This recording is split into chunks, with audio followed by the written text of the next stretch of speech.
Let's cook some chicken pastil. Ayan. Ang sarap niya. Tara.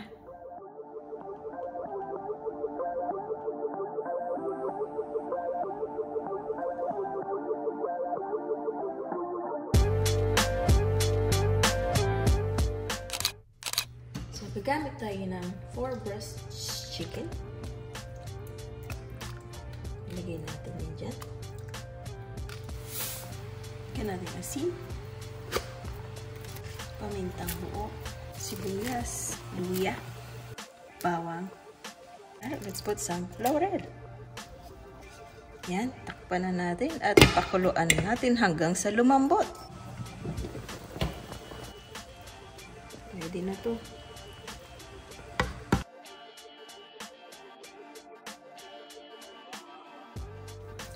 Tapos yan, himay-himay lang natin yung chicken.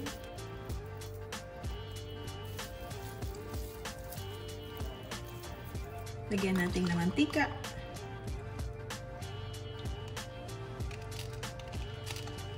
Now, let's add the onion.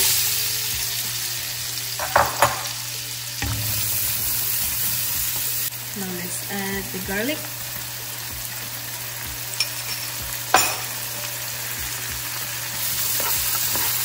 Let's add the chicken.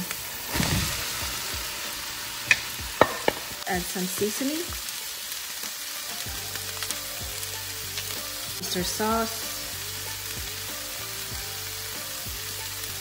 Let's add some soy sauce.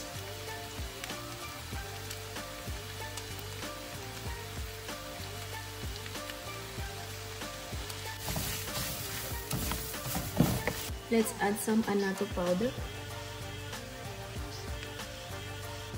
Chili.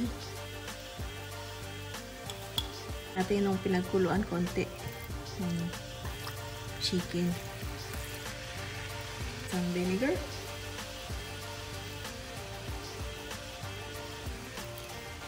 Pakuluan muna natin ng konti yan. Just gonna add a little bit of sugar. I'm just gonna add sesame oil.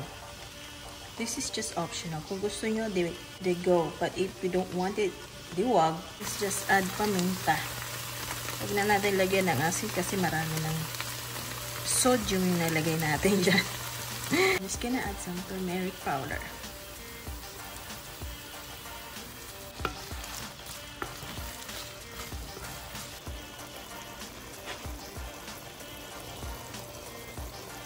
We're just gonna add some chili.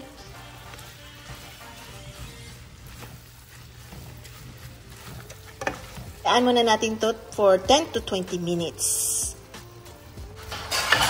So, I add more vegetable oil because we use chicken breast. It doesn't create any fats. They don't create oil.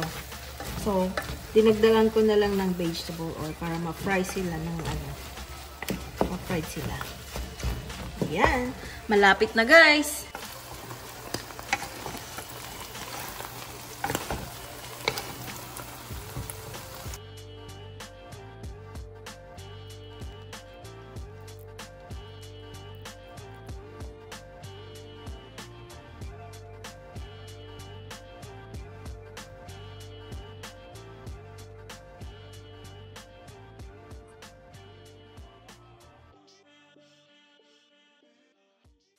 Yan guys, try na natin yung chicken pastil.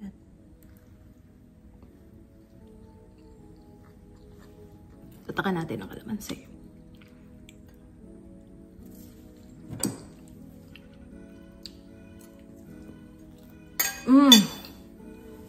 Ang sarap! Guys, thank you for watching. Please hit like and share. And don't forget to subscribe.